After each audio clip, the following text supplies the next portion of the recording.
Demi-décennie des projets de coopération sino-congolaise, le secrétaire exécutif du Bureau des coordinations et des suivis du programme sino-congolais a fixé l'opinion à travers un point de presse sur les réalisations, de même que les avancées en termes de projets. Patricia Panzou et Fils Matondo.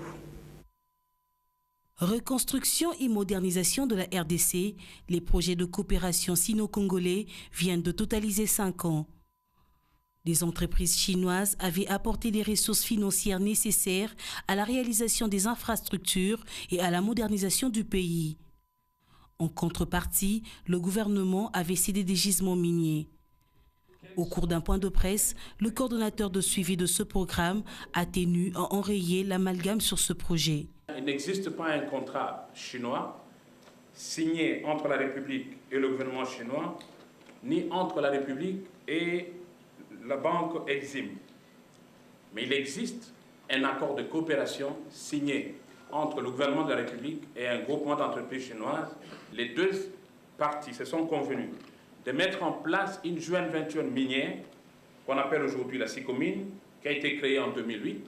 Et dans cette joint venture minière, la République, au travers du groupe GECAMINE, détient 32% d'actions, tandis que le groupement d'entreprises chinoises, constitué de 4 entreprises, détiennent 68% d'actions. En d'autres mots, cela ne veut pas dire que le gouvernement avait abandonné des concessions minières aux investisseurs chinois. Je voudrais également préciser que le projet de coopération sino-congolais consacré par les conventions de collaboration et de joint venture ne stipule nullement la cession des droits et titres miniers ou la cession des concessions minières aux Chinois ni au groupement d'entreprises chinoises.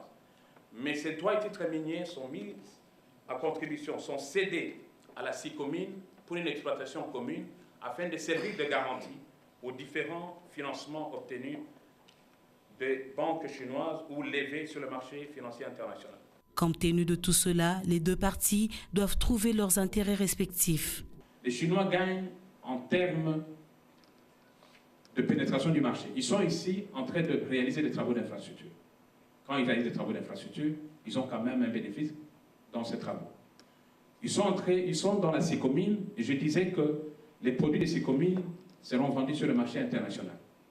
Nous utilisons 66% des bénéfices pour rembourser les infrastructures et l'investissement minier. En dehors de ce 66%, même dans les 34% qui restent, la GECAMINE prend 32% des 34%.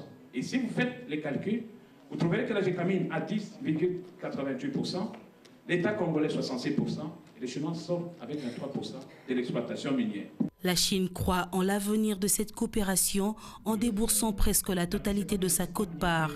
D'autant plus que certaines productions ont été avancées de 2 ans au bénéfice de la RDC.